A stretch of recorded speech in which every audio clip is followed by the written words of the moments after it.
Railway में ऐसा था कि हम यहाँ से दिल्ली जाते थे तो 800 रुपये का किराया। जब दिल्ली से वापस हमको आना है उसका टिकट बना दे तो 810 रुपये। भैया 10 रुपये ज़्यादा किस बात के लिए लिए जा रहे हैं। मान लो कि इस प्रकार की कोई चीज़ होती है तो आप बीमा कंपनियों को क्यों बचाना चाहते हैं। एक उपभोक्ता कोई आता है, वो कहता है साहब मुझे परेशानी हो गई, बोलते कि लाओ अपन कंज्यूमर फोरम में केस डाल देते हैं। इसके ऊपर वो सोच ही नहीं पाते ज़्यादा। हमारा विषय ये है कि एमआरपी लिखेंगे कितनी, इसकी कोई पॉलिसी नहीं है। और चूंकि इसकी कोई पॉलिसी नहीं है इसलिए जिसके मन में जो आता है वो लिख सकता है। और इसलिए फिर वो रेरा नाम की व्यवस्था जो बनी और पूरे देश में जो लागू हुई, सब राज्यों ने उसको लागू किया, वो उस कारण से उसके पीछे की जो पृष्ठभूमि है वो ये है कि भारत ही नहीं, उपभोक्ताओं की समस्याएं पूरे विश्व में लगभग एक जैसी हैं। भारत देश हमेशा से हर क्षेत्र में अग्रणी रहा है और उपभोक्ताओं के अधिकारों के संरक्षण के लिए भी 5 दशक पहले अखिल भारतीय ग्राहक पंचायत का गठन हुआ और आज देश के लगभग हर भाग में ग्राहक पंचायत उपभोक्ता संरक्षण का कार्य कर रही है। इस वर्ष संगठन का स्वर्ण जयंती वर्ष है और कई आयोजन किए जा रहे हैं। अपने दर्शकों को ग्राहक पंचायत के बारे में अधिक जानकारी देने के उद्देश्य से आपका पसंदीदा चैनल मारवा मिरर ने ग्राहक पंचायत के राष्ट्रीय संगठन मंत्री श्री दिनकर जी सबनीस से बात की। आइए समझते हैं संगठन को श्री सबनीस की जुबानी। सर, स्वागत है आपका हमारे शो में। सर, सब आज हम बात कर रहे हैं अखिल भारतीय ग्राहक पंचायत के बारे में। तो सबसे पहले तो मैं आपसे एक ये रिक्वेस्ट करूंगा कि ग्राहक पंचायत नाम जो है उससे हमें समझ में आता है कि ये कोई कस्टमर के बारे, ग्राहक से हम समझते हैं कस्टमर है कोई, तो कस्टमर के बारे में हम कुछ कर रहे हैं। तो एक बार जो लोग, जो सामान्य नागरिक हैं, हमारे श्रोता हैं, जिनको नहीं पता है इस संगठन के बारे में, आप छोटा सा इंट्रोडक्शन दे दीजिए प्लीज कि ग्राहक पंचायत क्या है और क्या करता है। जैसे ग्राहक पंचायत एक शब्द है, उस शब्द में ही यह निहित है। पंचायत है ना, 5 लोग मिलकर अगर कोई निर्णय करते हैं तो वो सबको सर्वमान्य होना चाहिए।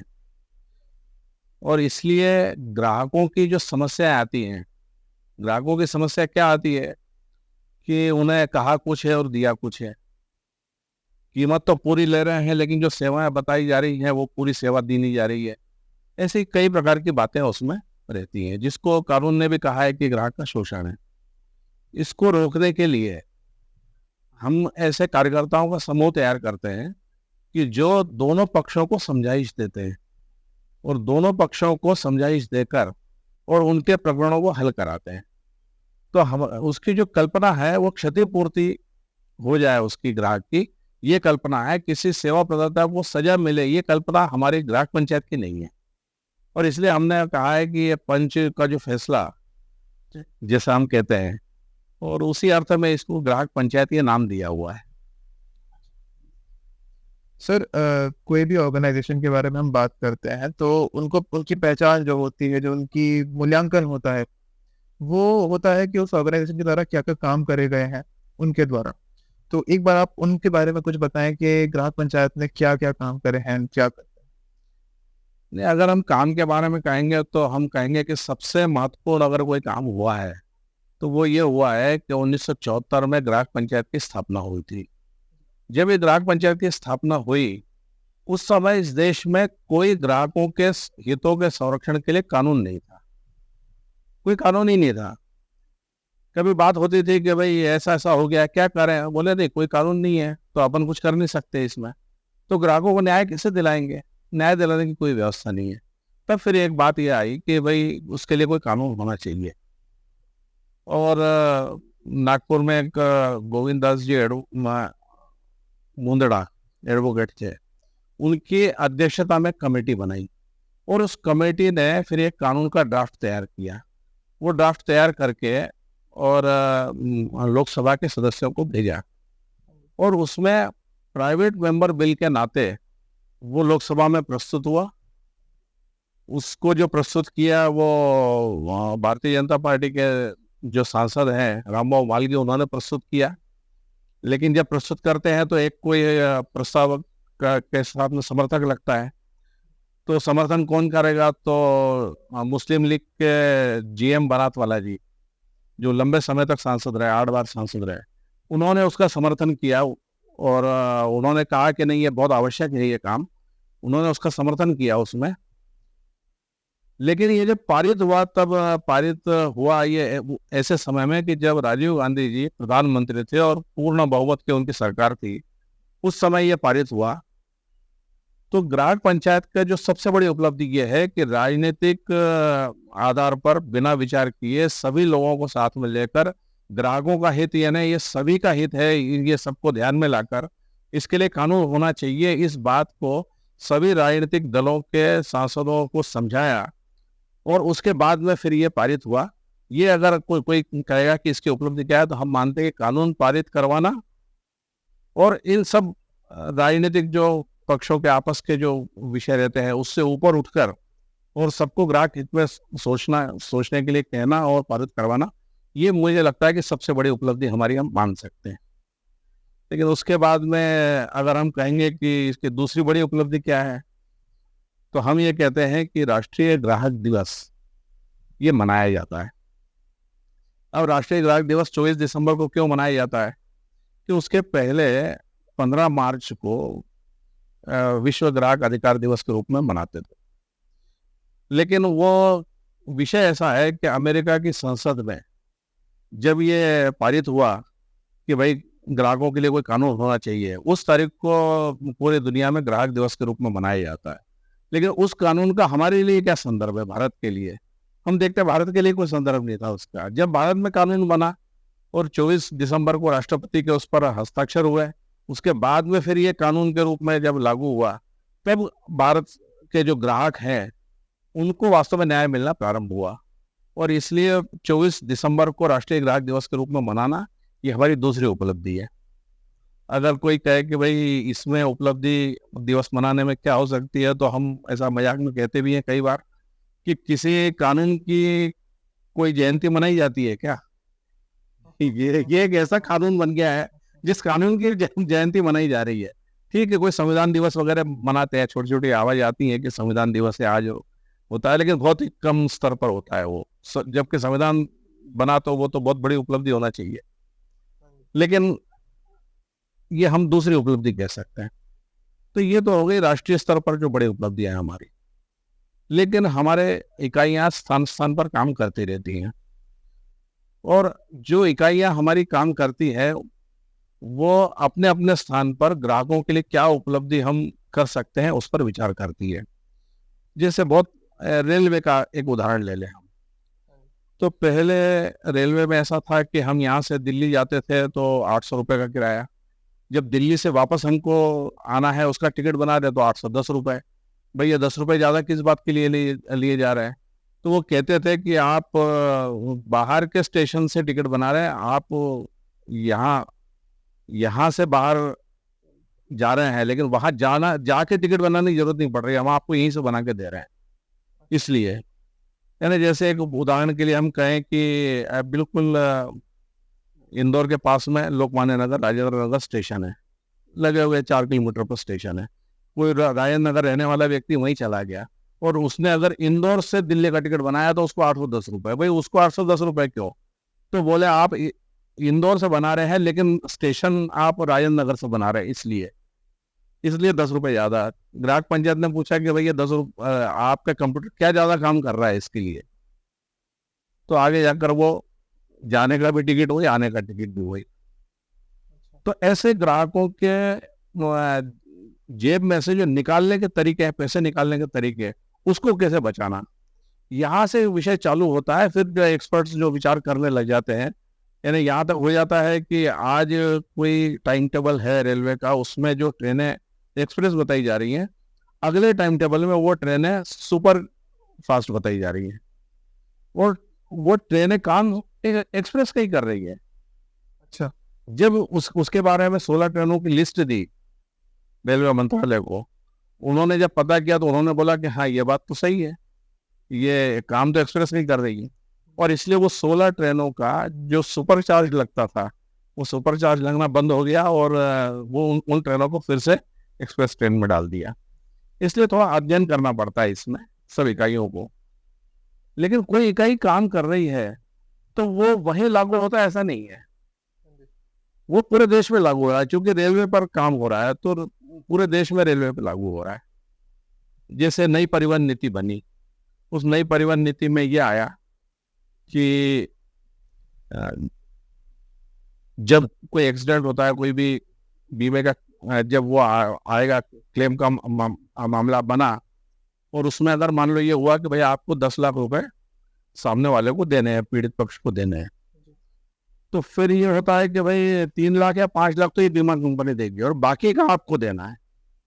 ये विषय आया, ये विषय आया तो ग्राहक पंचायत ने प्रयास इसके लिए किया, ग्राहक पंचायत की इंदौर इकाई ने प्रयास किया कि भाई आप बीमा कंपनियों को क्यों बचाना चाहते हैं। कोई भी व्यक्ति अपनी गाड़ी का बीमा करा रहा है वो इसीलिए करा रहा है कि भाई कोई कठिन परिस्थिति आएगी, उस समय ये सारा रहेगा उसका।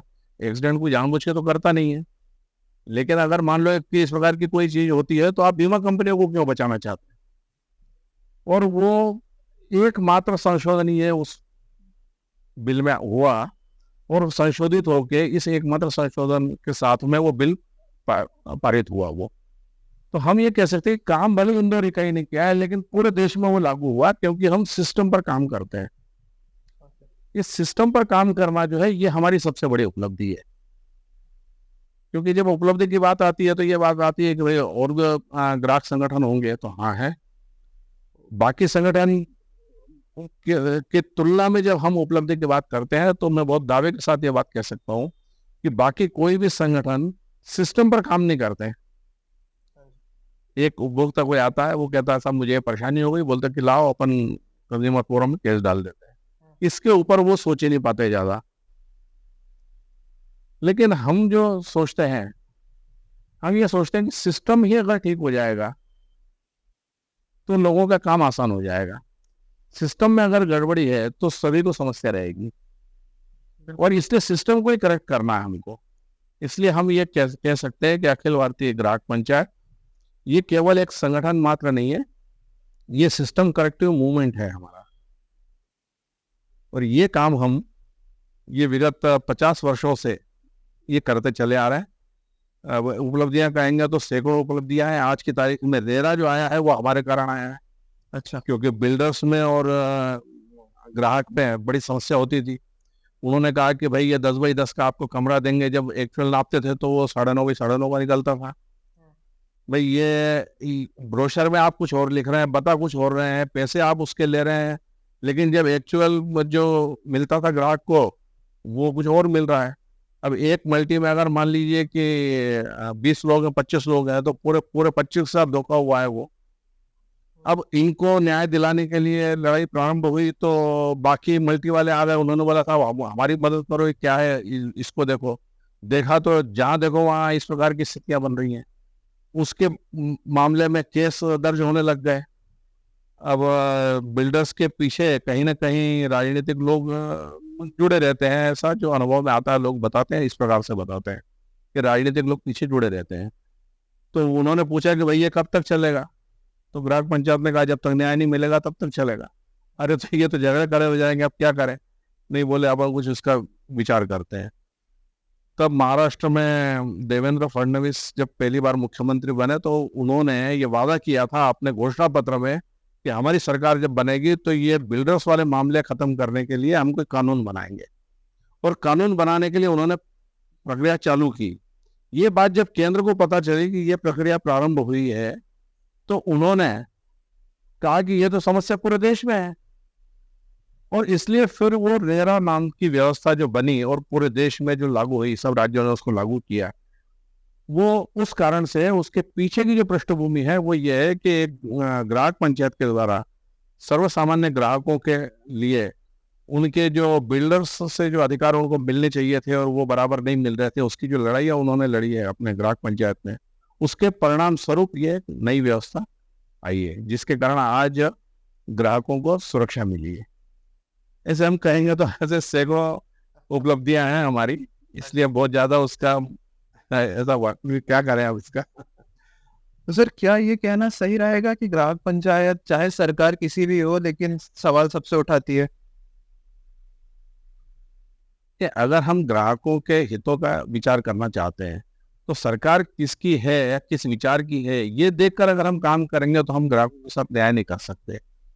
हमें अगर ग्राहकों के साथ न्याय करना है तो सरकार की विचारधारा से उसका संबंध नहीं होना चाहिए, क्योंकि ग्राहक हर व्यक्ति है।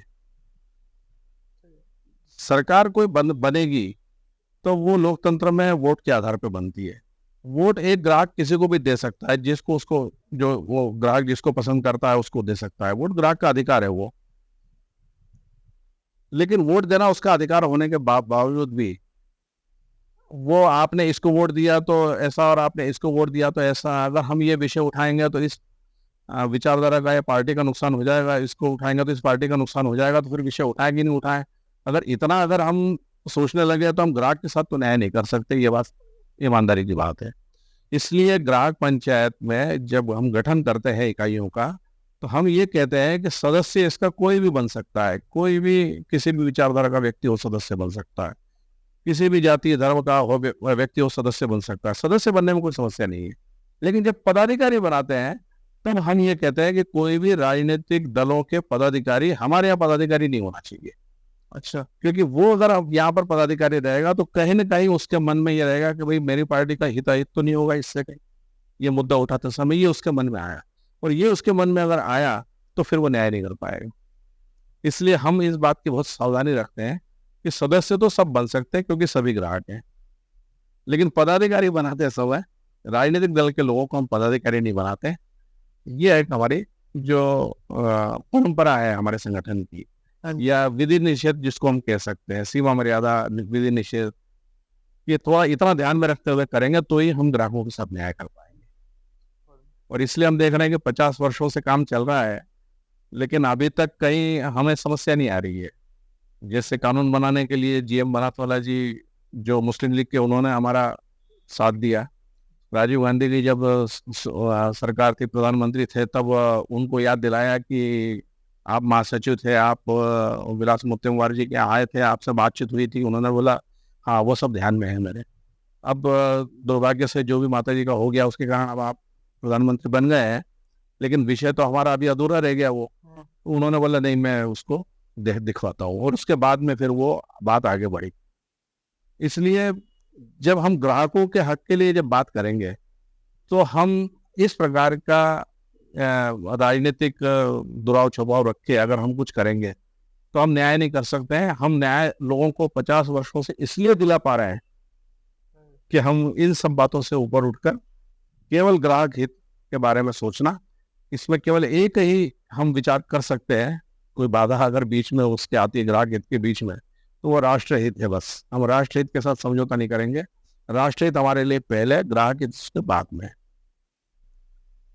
कभी कभी ऐसा हो सकता है, एक कोई कंपनी थी, मुझे लगता है शायद ब्लैकबेरी का कोई मोबाइल आता था, कोई शायद अमेरिका ने उसको बोला होगा कि हमें कुछ शंका है इनके उस पर और इनके डाटा हमें चाहिए। उसने बोला कि नहीं, हमारा वादा है ग्राहकों से कि हम ये डाटा लीक नहीं होने देंगे और इसलिए हम आपको नहीं देंगे। उस समय कई उपभोक्ता संगठन के लोगों ने या कई इस प्रकार के लोग हैं जिन्होंने अपने आप को पुरोगामी कहते होंगे, उन्होंने कहा कि ये बहुत अच्छा काम कर रही कंपनी। लेकिन उस समय एकमात्र अखिल भारतीय ग्राहक पंचायत ऐसा संगठन था जिसने ये कहा कि अगर देश की सुरक्षा का सवाल है तो उसके लिए अगर सरकार ने कोई डाटा अगर मांगा है तो ये सरकार को उपलब्ध कराना चाहिए। ग्राहक हित से ज्यादा आवश्यक ये देश का हित होता है, ये उस समय हमने कहा था।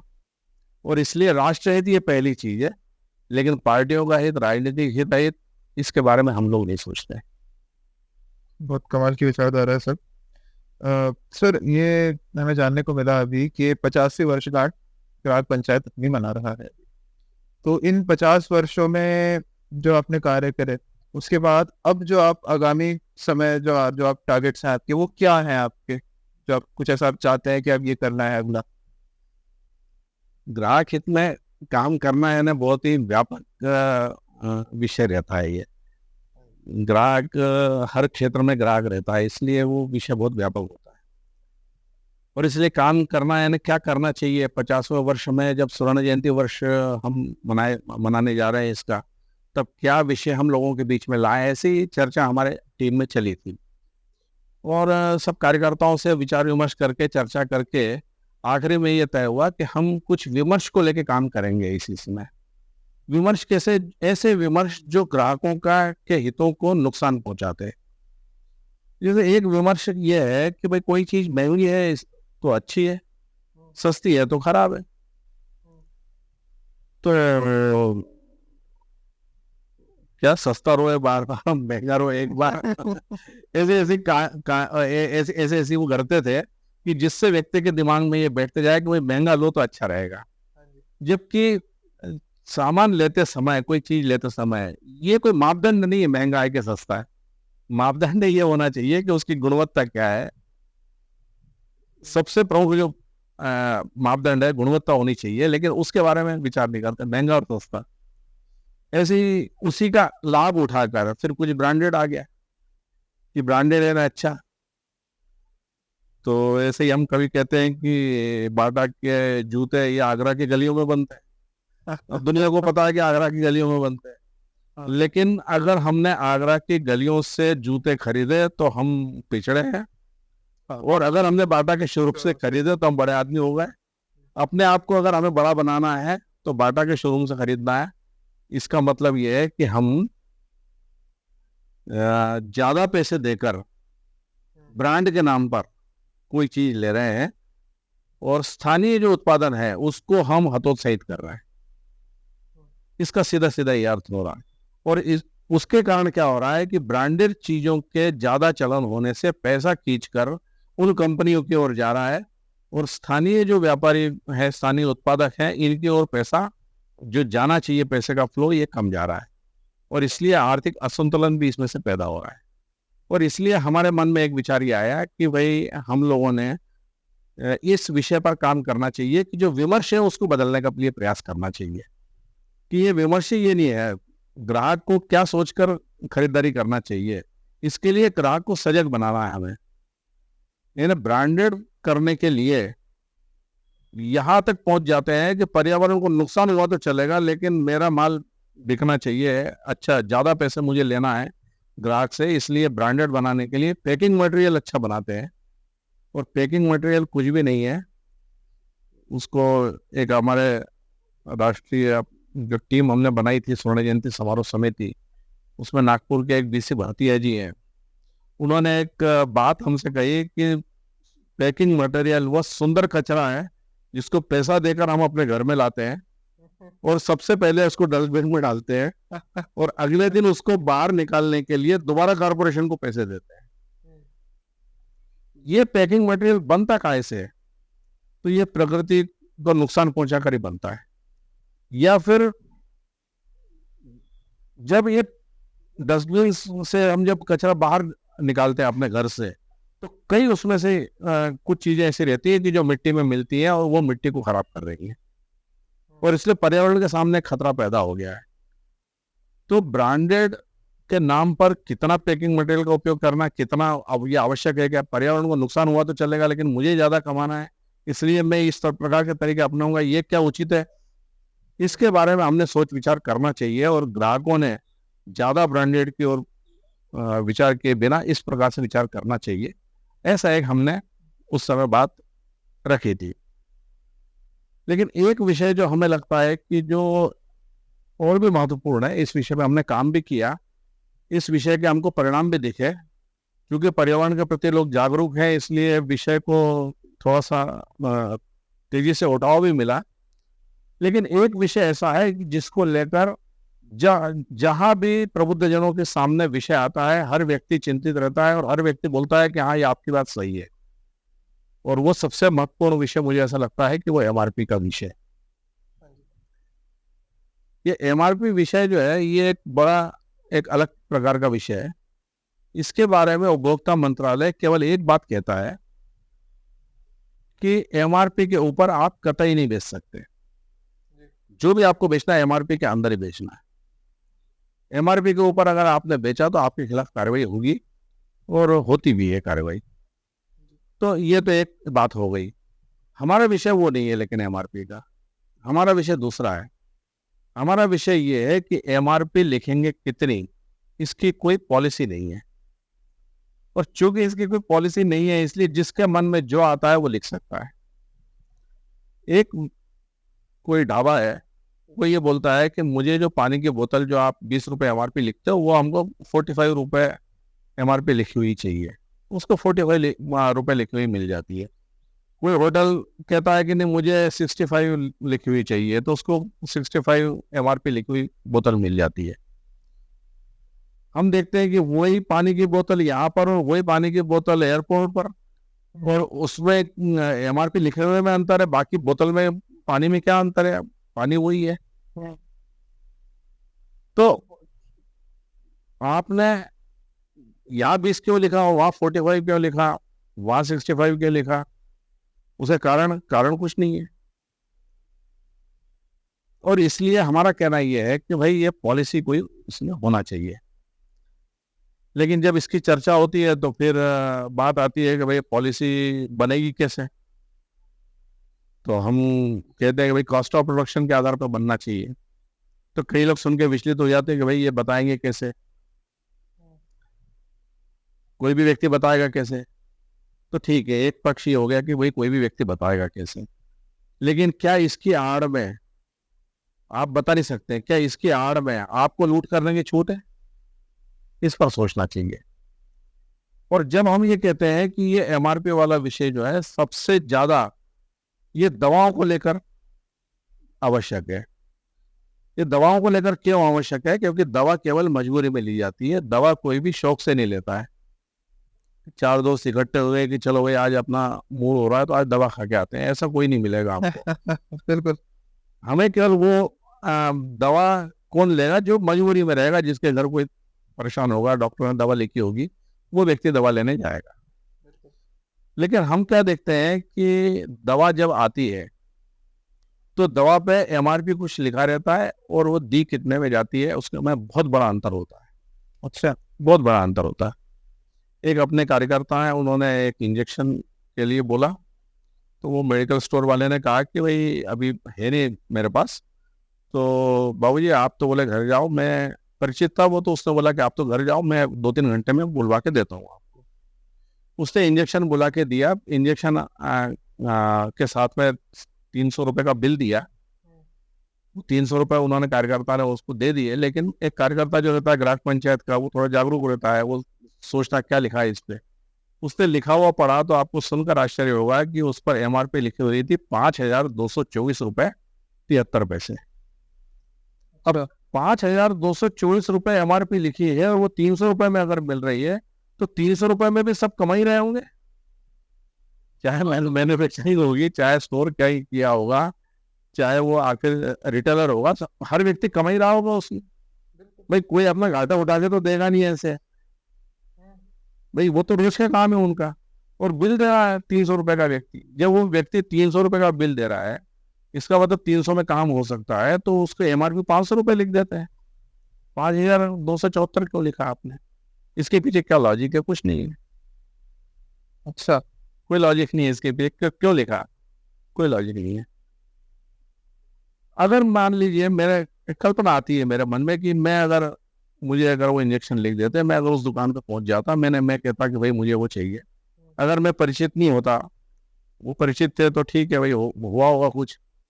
मैं परिचित नहीं होता तो वो क्या बोलता कि साहब मैं आपको 20% इस पे डिस्काउंट दे रहा हूँ, और वो 5,000 की जगह 4,000 ले लेता मुझसे, तो मुझे क्या लगता है कि ठीक है 1,000 मुझे मेरे बच गए, फायदा हुआ, मुझे यही लगता है।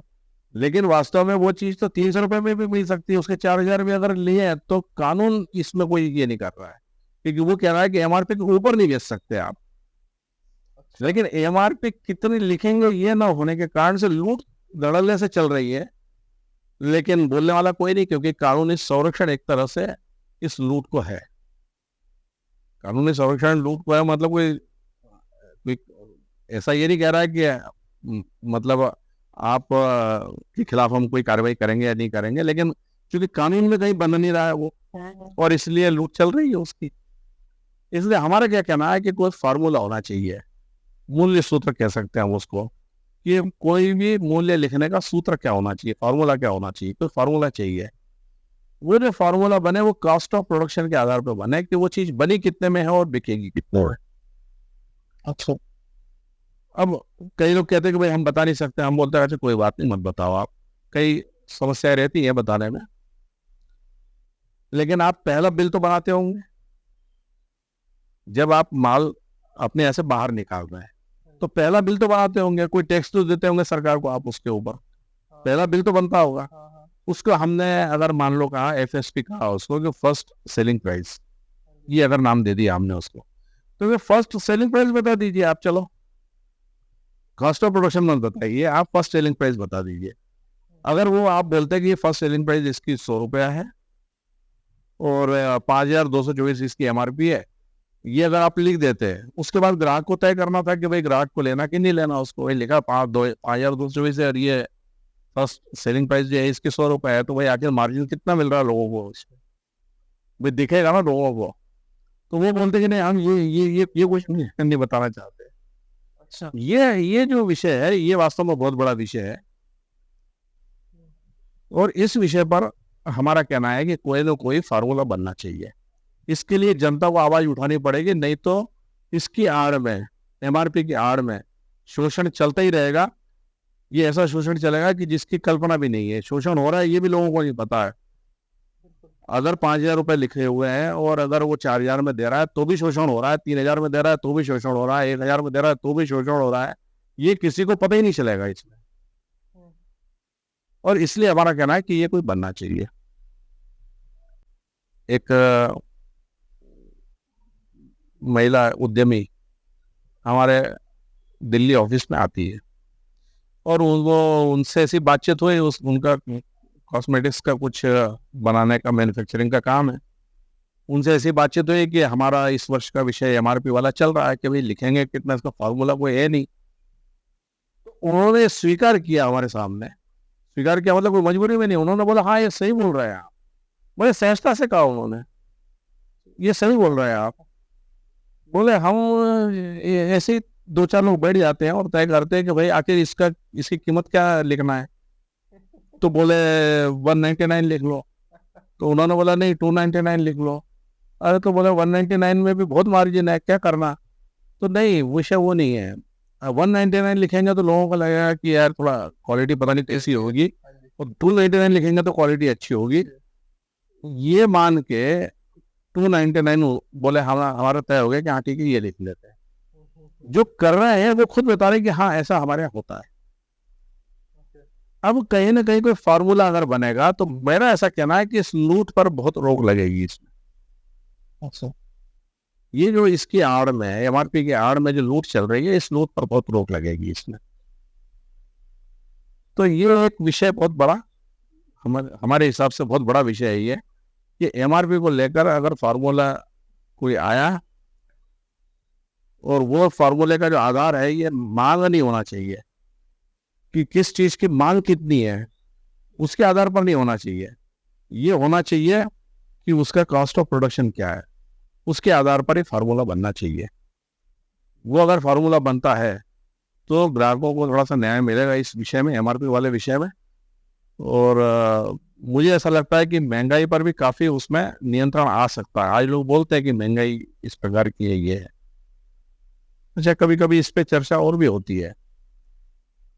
वो ये होती है कि भाई आप लोगों को कमाने दोगे कि नहीं कमाने दोगे। लोग बोलते हैं भाई उससे ज्यादा कमा ले, क्या तकलीफ है। तो भाई कोई तकलीफ नहीं है अपना को जी। वो उदाहरण देते हैं कि भाई आप चाय 15 रुपए की पीते हो बाहर, 10 रुपए 15 रुपए की, और वो आप एयरपोर्ट पे चाय पीते हो तो 150 रुपए की चाय पीते हो। आपको पीना पियो, नहीं पीना मत पियो। हम कहते हैं हाँ ठीक है, ये बात सही है। लेकिन हमारा इसमें विरोध नहीं है, इसको समझने की चीज है कि यहाँ 15 रुपए की मिल रही है, वहां 150 रुपए की मिल रही है। अगर वो कमा रहा है तो क्या तकलीफ है, हमें कोई तकलीफ नहीं। कोई कमा रहा है उससे कोई तकलीफ नहीं है हमें। लेकिन आपको यहाँ पर विचार करना पड़ेगा कि क्या MRP की मार ये गरीब पर तो नहीं पड़ रही है। इस पर भी तो सोचिए ना आप। हम भाई कमाने के लिए थोड़ी विरोध कर रहा है किसी का। वो कहते हैं कि हम कोई कम्युनिस्ट देश थोड़ी है जो सीमित कर देंगे और कमाने नहीं देंगे, या कुछ जो भी होगा क्या होगा कम्युनिस्ट देशों का। लेकिन बोले अगर लोग कमाते तो क्या बुरा, भाई कोई बुरा नहीं है, लेकिन उस कमाने में तो कुछ कुछ नैतिकता, कुछ कोई व्यवस्था तो चाहिए कि नहीं चाहिए। यानी यहाँ तक कि एक किसान है, वो मान लीजिए कि खाद लेने के लिए आया, फर्टिलाइजर लेने के लिए आया, या अपन मानो कि कोई उसको दवाएं लगती है छिड़कने के लिए, तो वो लेने के लिए आया। अब मान लीजिए कि उस पर लिखा हुआ है MRP 2000 रुपए, वो कह रहा है कि भाई आप 1200 में मैं आपको दे रहा हूँ। कि वो किसान बोलता है कि यार मेरे बाजू वाला जो किसान है उसको आपने 1000 में दी, मुझे आप 1200 में दे रहे हो। तो वो बोलता है कि हाँ ठीक है, उसने ज्यादा ली इसलिए उसको मैंने ज्यादा छूट दे दी, अच्छा। तुम ज्यादा ले लो, तुमको ज्यादा छूट दे दूंगा। हाँ। ये जब शब्द बोलता है, इसका में से चित्र हमारे सामने स्पष्ट होता है कि जिसको कम चाहिए क्योंकि खेती छोटी है उसकी, उसको 200 रुपये ज्यादा देने पड़ रहा है, जिसकी खेती ज्यादा है उसको 200 रुपये कम देने पड़ रहा है। इसका मतलब ये है कि MRP की मार जो है वो गरीब पर आ रही है, ये उस पर नहीं आ रही है, अमीर पे मार नहीं है। आप चाय का उदाहरण दे रहे हैं कि यहाँ पे चाय और वहां पर चाय, तो एयरपोर्ट पे चाय अगर महंगी मिली तो ठीक है, जो एयरपोर्ट जो फ्लाइट का खर्चा उठा सकता है वो कर सकता है, अगर आपको लेना है लो आप उससे, वो आपका विषय है।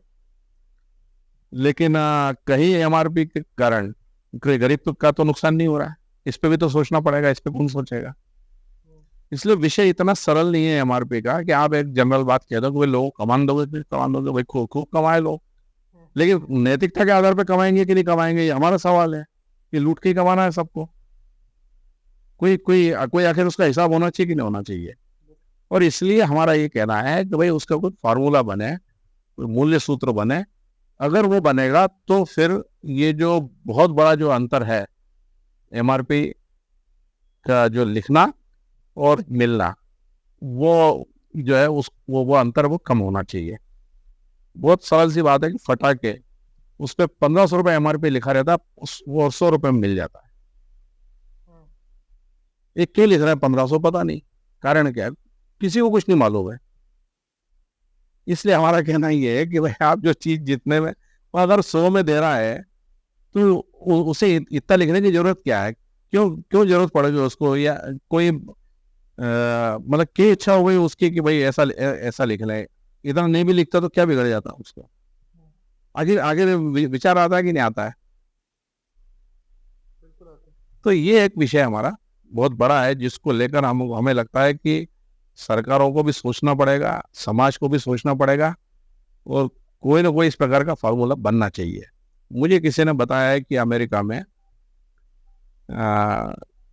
एप्पल फोन जैसे है, उन्होंने बताया कि भाई ये इतने का है, 66% हम इस पर लाभांश ले रहे हैं, और इतने में हम सेलिंग प्राइस इसका ये है, ये वो वहां पर बताते हैं। ऐसा मुझे किसी ने बताया, मुझे तो एक किसी ने कोई बिल का वो भी भेजा था, उस पर लिखा हुआ था कि इसका सेलिंग प्राइस ये है। तो सेलिंग प्राइस से वो 66% कमा रहा है, ये दिख रहा है। अब हमें लगता है कि एप्पल फोन लेना है तो लो, नहीं लगता है कि भाई नहीं इतना लाभांश देना कोई जरूरी नहीं है, दूसरा फोन ले सकता हूँ मैं, तो दूसरा फोन ले ले, उसमें क्या दिक्कत है। बताने में हर्जा क्या है, यहाँ पर हर चीज छुपी हुई है MRP में। तो हमारा कहना ये है कि ये चीज ग्राहक जो पैसा खर्च करता है उसके सामने खुली होनी चाहिए, वो चीज बनी कितने में है और बिक कितने में रहेगी। ये हमारा एक मुख्य मुद्दा इसका है। इसको लेकर हमारी इकाइयां भी काम कर रही हैं, और केंद्र से हमारा इसको लेकर संवाद भी चल रहा है, चालू हो गया है। और हम समाज को भी आह्वान कर रहे हैं कि भाई वो भी इस विषय में आवाज उठाए, जरा आवाज उठाएंगे तो मुझे लगता है कि इस दिशा में अच्छी पहल हो सकती है। एक सर मेरे दिमाग में कई बात आती है कि आज तक हमने सुना था कि जो कंज्यूमर राइट हो गए, कस्टमर के राइट्स हो गए, इनके लिए मोस्टली प्रोग्रेसिव जो विचारधारा वाली संगठन होते हैं ये काम करते हैं। ये पहला मैंने देखा है कि एक कंजर्वेटिव विचारधारा वाला संगठन भी ये बात कर रहा है, ये लोगों को पता नहीं है ये बात। इसमें आप कैसे देखते हैं इस बात को आप? नहीं, मुझे ऐसा लगता है कि ये बात उतनी सही नहीं होगी जो आप कह रहे हैं। ये मुझे लगता है ह्यूमन राइट्स के बारे में वो ज्यादा बातें करते हैं। लेकिन कंज्यूमर राइट्स के बारे में जो है, जिसको जो अपने आप को पुरोगामी कहते हैं, ऐसे लोग ज्यादा बातें करते हुए दिखते नहीं है कहीं। जबकि कंज्यूमर्स के जो राइट्स है यही वास्तव में ह्यूमन राइट्स हैं। अगर हम व्यापक अर्थों में देखेंगे तो जगह जगह शोषण है, जगह जगह शोषण है, और इस शोषण को रोकने के लिए कुछ काम करने की आवश्यकता है। अगर ये कंज्यूमर राइट्स के बारे में अगर विचार किया और इस पर काम किया तो यही वास्तव में बहुत बड़ी मात्रा में ये ह्यूमन राइट्स है। लेकिन अब क्या है कि ह्यूमन राइट्स के बारे में बात करना मतलब ऐसा लगता है कि कोई पुरोगामी लोग हैं वो बात कर रहे हैं, ये कर रहे हैं। कंज्यूमर क्षेत्र में तो कोई पहले भी नहीं थे और अभी भी कोई बहुत ज्यादा उसमें कुछ ऐसा दिखते नहीं है। उनका सोच ही इस दिशा में इतना नहीं है। तो हमें तो कोई ऐसे लोग बहुत मिले नहीं ऐसे इसमें। जब देश में कोई कानून नहीं था यहाँ पे, तब जो इस प्रकार के लोग थे, जिसमें मुख्य रूप से कम्युनिस्ट संगठन थे, वो क्या कह रहे थे, एक परिस्थिति बनी थी कि देश में अनाज की किल्लत थी 50 साल पहले, और अनाज एकदम सहजता से नहीं मिलता था, राशनिंग होती थी उसकी। उस समय जमाखोरी बड़े पैमाने पर चालू हो गई थी, इसलिए लोगों को अनाज मिलने में समस्या आ रही थी। तो बड़े बड़े रैलियां निकालते थे ये, और ये कहते थे कि ये जो गोदाम भरे हुए इनको लूटो, इस पर तुम्हारा अधिकार है, गोदामों को लूटो। इस प्रकार से वो समाज को उत्तेजित करते थे और वो इस प्रकार से कहते थे। ऐसे समय में कुछ युवा लोग ऐसे थे जिनके मन में कोई देशभक्ति का भाव होगा, कोई समाज के प्रति चिंता करते होंगे। उनके मन में ये विचार आया कि क्या ये तरीका सही है, ये लूटपाट, ये तरीका क्या सही हो सकता है। और इसलिए फिर उन्होंने सोचा कि इसमें कुछ करना चाहिए। उसमें से ये कोई उपभोक्ता संगठन कोई खड़ा होना चाहिए। उसमें से ये अखिल भारतीय ग्राहक पंचायत ये स्वरूप बन के सामने आया। उसमें से ये बना ही उसमें से है वास्तव में कि वो तो जो प्रगतिशील आपको कहते हैं, वो कहते हैं वो तो वर्ग संघर्ष की स्थितियां पैदा कर रहे थे एक तरह से। लेकिन वो तरीका सही नहीं हो सकता है। समाज में समन्वय से कोई काम हो सकता है। इस भावना से कुछ लोगों ने इस काम को चालू किया और उसमें से एक ग्राहक पंचायत का स्वरूप बना, क्योंकि राष्ट्र सर्वप्रथम है हमारे लिए। इसलिए ऐसा लगता है कि ये जो संगठन है ये कोई कंजर्वेटिव वगैरह जो भी आप कह रहे हैं, ऐसा लगता है, लेकिन वास्तव में ये व्यापक ग्राहकों के हित में ही संगठन है। ग्राहक का हित और राष्ट्र का हित, इसमें टकराव कहीं भी नहीं है, इसमें कहीं टकराव नहीं है। लेकिन राष्ट्र हित में ग्राहक का भी हित शामिल है। और इसलिए अपने जो अगर हम कहेंगे कि इस क्षेत्र में कौन काम कर रहा है, तो वो हमारे अलावा कोई और है नहीं। जब ये कानून बना, उस कानून बनने के बाद इस कानून का पालन कराने के लिए या फिर उपभोक्ता फोरम बने, तो उस समय मामले डालने के लिए, लोगों को न्याय दिलाने के लिए फिर कई संगठन खड़े हो गए। अच्छा, उसके पहले कोई संगठन इस प्रकार के थे ही नहीं। वास्तव में वो जो शुरुआत हुई है वो अपने द्वारा हुई है इस देश में। यानी भारतीय जो ग्राहक आंदोलन है, अगर इसका श्रेय किसी को दिया जाएगा तो वो श्रेय ये इसी विचार को आता है और ये इसी संगठन को जाता है कि इसने ये भारतीय ग्राहक आंदोलन जो शुरू हुआ है वो इसी के द्वारा हुआ है। उसके पहले बहुत छोटे मोटे प्रयास कुछ इक्के दुक्के जगह पर चल रहे थे, लेकिन व्यापक रूप से पूरे राष्ट्रव्यापी स्वरूप उसको देना, ये काम कोई हुआ है तो वो इसी के माध्यम से हुआ है। ऐसा तो ये तो बड़ा आपने अच्छे से एक्सप्लेन करा इस बात को। सर, एक आपकी नॉलेज का एक हम आपसे एक रिक्वेस्ट करेंगे कि आजकल हम लोग सुनते हैं कि भारत की जीडीपी बहुत अच्छे चल रही है, बहुत अच्छे से ग्रो कर रही है, अच्छे रेट पे ग्रो कर रही है। तो आप एक नॉर्मल सिटीजन के लिए आप क्या बोलेंगे इसको, उसको इस जीडीपी की ग्रोथ को कैसे देखना चाहिए? नहीं, विषय तो बड़ा मजेदार भी यही है। जीडीपी बढ़ना ये तो आज का पैमाना है ही।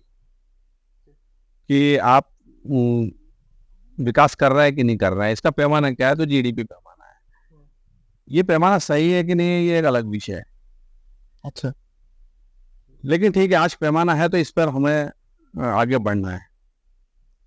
जैसे उदाहरण के लिए एक माँ घर में खाना बनाती है, माँ को कोई पैसे हम देते नहीं है। हम माँ बर्तन मांज देती है, बर्तन मांजने के माँ को पैसे नहीं देते हम। माँ को लगता है कि ठीक है दोपहर का समय थोड़ा खाली है, तो कुछ उसने सब्जी वगैरह अपने आंगन में उगा ली, सब्जी वहीं से तोड़ ली, तो कुछ उसमें कोई माँ को हमने पैसे नहीं दिए। चूंकि हम उसको पैसे नहीं दे रहे हैं, इसलिए माँ का जो श्रम है वो इसमें जीडीपी में शामिल हो ही नहीं। अगर इस सब काम के लिए अगर हम कोई व्यक्ति रखते हैं, बर्तन मांजने के लिए किसी को रखते हैं, उसको पैसा देते हैं, तो हमारा देश के विकास में योगदान। माँ का क्या योगदान देश के विकास में? वो तो बागा बन रही है, क्योंकि हम उसको पैसे नहीं दे रहे हैं। इसलिए मजेदार बात है, मतलब मजाक वाला विषय है कि ये जीडीपी क्या सही मानना चाहिए कि नहीं मानना चाहिए।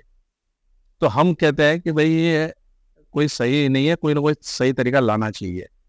भूटान में ठीक है, उन्होंने कुछ प्रयोग किया है कि इसको हम हैप्पीनेस इंडेक्स से नापेंगे इसको, कि भाई व्यक्ति प्रसन्न है कि नहीं है जी। विकास को हम नापेंगे, विकास हो रहा है तो आप प्रसन्न है कि नहीं है। अगर आप प्रसन्न नहीं, वो विकास किस काम का है? तो ठीक है, उन्होंने एक सोच चालू की है, उन्होंने कुछ प्रयोग किए होंगे, उन्होंने अपने हिसाब से सोचा होगा, लेकिन हमें भी सोचना पड़ेगा उसमें। और जब सोचेंगे तो अंत में हम यहाँ आएंगे कि हमें भी ग्राहक संतुष्टि इंडेक्स बनाना पड़ेगा। ग्राहक की संतुष्टि ही आखिरी में जाकर विकास हो रहा है कि नहीं हो रहा है, इसको सही रूप में दर्शाएगा। अब मैं एक उदाहरण आपके सामने रखता हूं कि इस देश में 80 करोड़ ऐसे लोग हैं जिनको सरकार, केंद्र की सरकार जो है अनाज दे रही है, और उसके मन में क्या है, कल्पना है कि भाई कोई अपने देश में भूखा ना रहे, और इसलिए 80 करोड़ लोगों को निःशुल्क अनाज मिल रहा है।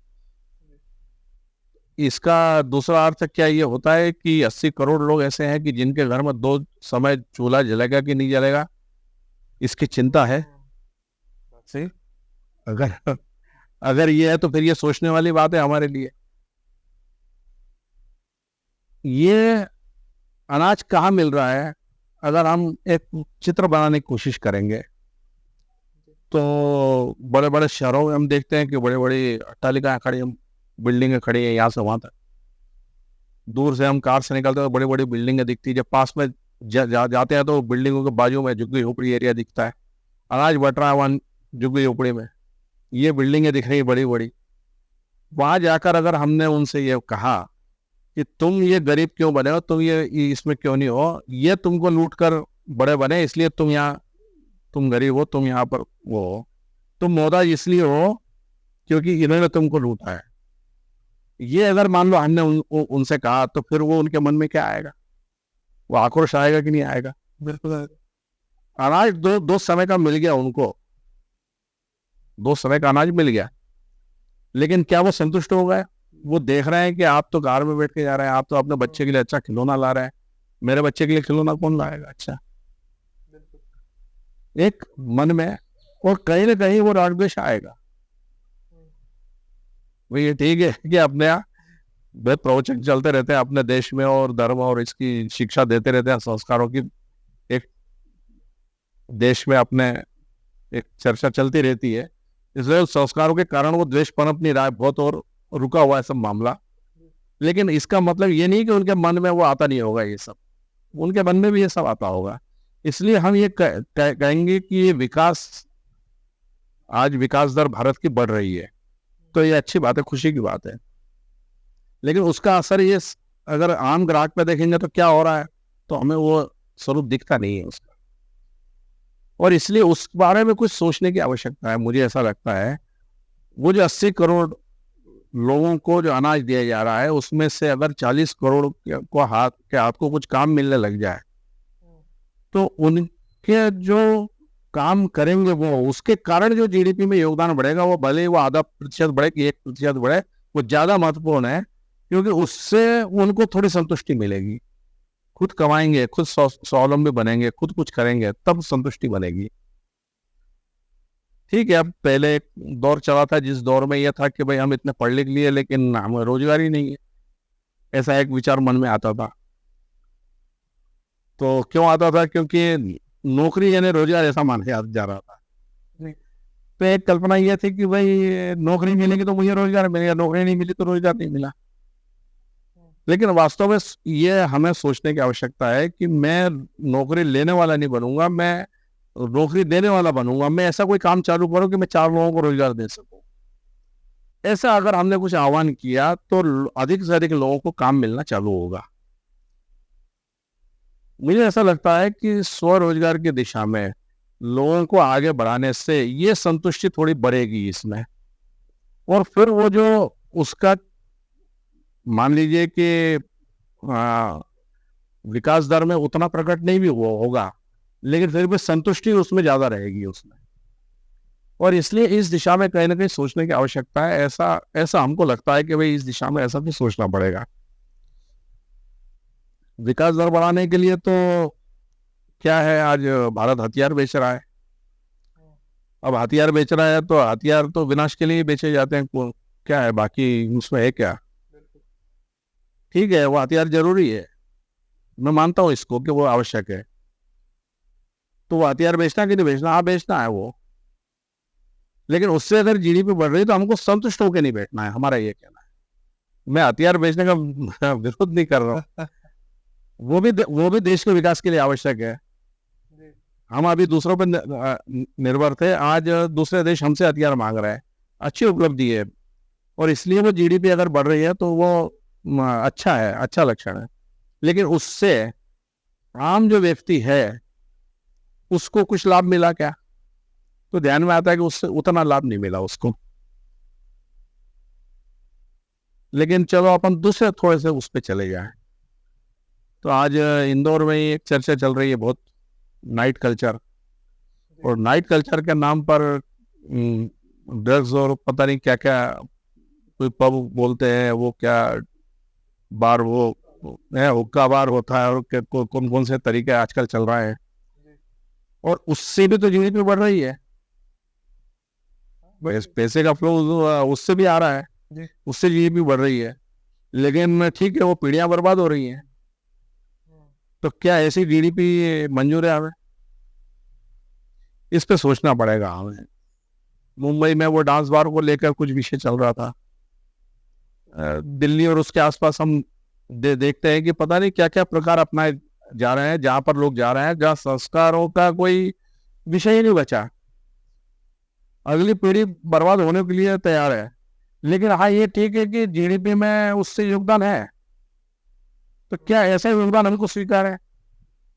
इसलिए केवल जीडीपी बढ़ रही है और उसके आंकड़े को अगर हम देखेंगे तो आंकड़े से हम संतुष्ट नहीं हो सकते हैं।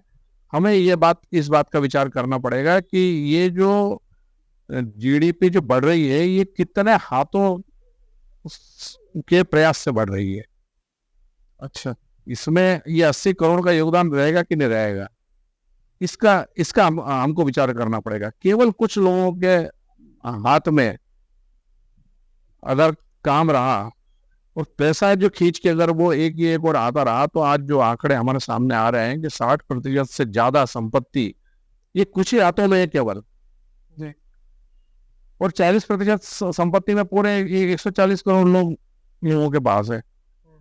इसका मतलब ये है कि संपत्ति का वितरण बोले या फिर हम उसको बोले, वो समान तो नहीं है। वो ठीक है, एक समान तो बिल्कुल नहीं रहेगा, थोड़ा बहुत अंतर रहेगा उसमें, लेकिन कुछ जो है वो मोहताज है और कुछ जो है उनके पास अति है। तो हमारे यहाँ पर यह भी कहा है कि अर्थ का अभाव भी बुरा है और अर्थ का प्रभाव भी बुरा है। जहाँ अर्थ का प्रभाव दिख रहा है उससे कारण जीडीपी तो बढ़ रही है, लेकिन रिलेशन का हो या संस्कृति का हो बर्बाद हो रही है, अगली पीढ़ी बर्बाद हो रही है। और जहाँ अर्थ का अभाव है वहां पर जो है वो गलत काम करने के लिए लोग पनप रहे हैं। इस प्रकार की स्थितियां हैं। गलत काम करना जो चाहते हैं वो ऐसे लोगों को हथियार बना लेते हैं, इस प्रकार की स्थिति है। और इसलिए काम के बारे में सोचें, रोजगार के बारे में सोचें, अधिक से अधिक हाथों को काम मिले इसके बारे में सोचें। इस बारे में ऐसा अगर हम कुछ विचार करेंगे और उससे अगर जीडीपी में कुछ बढ़ोतरी होगी, तो मुझे ऐसा लगता है कि वो ज़्यादा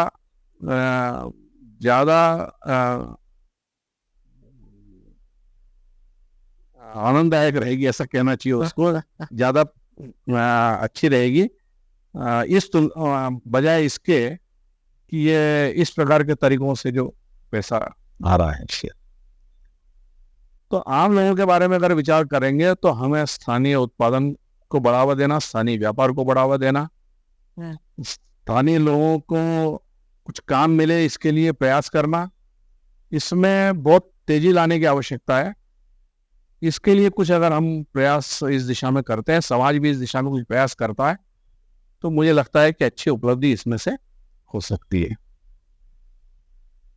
ये बड़ा अपने एक डिफरेंट पर्सपेक्टिव बोला, नई बात आपने सोचने को बोली है। बहुत सब आई एम श्योर सारे व्यूअर्स भी नई तरह सोचेंगे इस बात को। तो सर बहुत अच्छा लगा एक तो आपसे मिलके, मेरे टॉपिक्स खत्म हो गए। मुझे ऐसा लग रहा है कि आपसे पूछना चाहूंगा तो मैं सुन नहीं पाऊंगा, आप इतना बता पाएंगे। तो सर वेरी वेरी ग्रेटफुल आप आए हमारे शो पर, बहुत अच्छा एक्सपीरियंस था एंड आई होप कि आपको बार बार बुलाए शो पर, बार बार आपसे सुने नई चीजें, बार बार जाने।